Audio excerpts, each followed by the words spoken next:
أعوذ بالله من الشيطان الرجيم. بسم الله الرحمن الرحيم. هل أتى على الإنسان حين من الدهر لم يكن شيئا مذكورا إنا خلقنا الإنسان من نطفة أمشاج نبتليه فجعلناه سميعا بصيرا إنا هديناه السبيل إما شاكرا وإما كفورا إنا أعتدنا للكافرين سلاسل وأغلالا وسعيرا إن الأبرار يشربون من كأس كان مزاجها كافورا عينا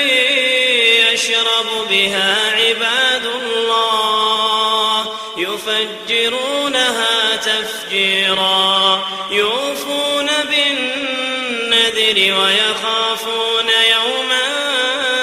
كان شره مستطيرا ويطعمون الطعام على حبه مسكينا ويتيما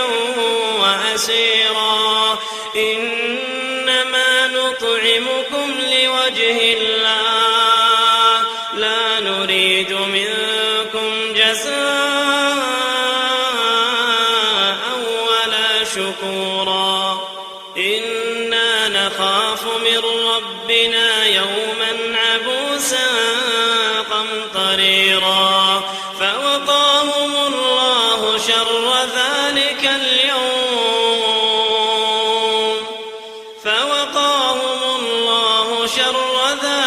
اليوم ولقاهم نضرة وسرورا وجزاهم بما صبروا جنة وحريرا متكئين فيها على الأرائك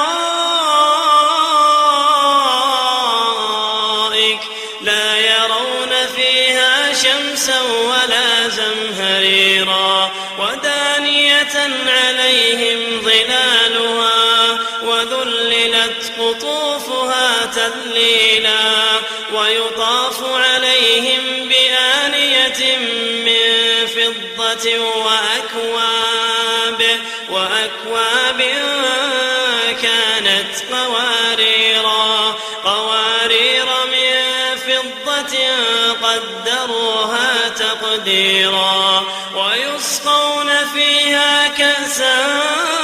كان مزاجها زنجبيلا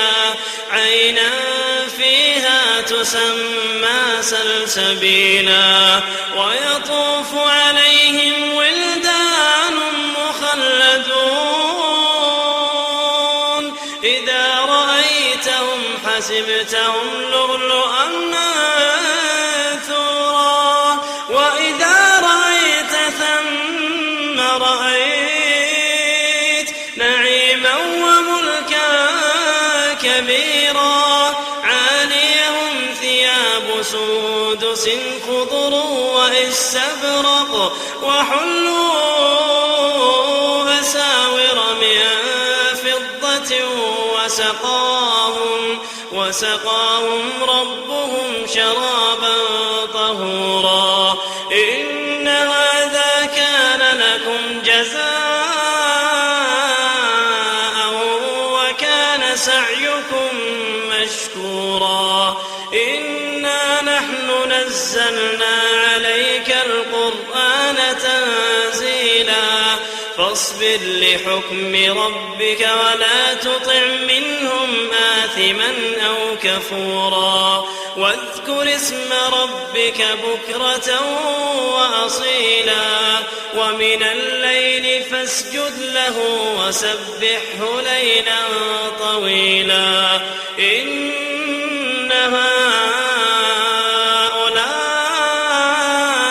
هؤلاء يحبون العاجلة ويذرون وراءهم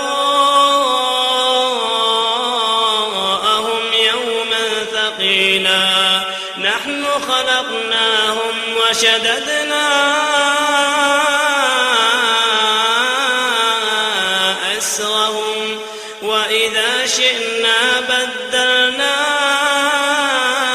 أمثالهم تبديلا إن هذه تذكرة فمن شاء اتخذ إلى ربه سبيلا وما تشاءون إلا أن يشاء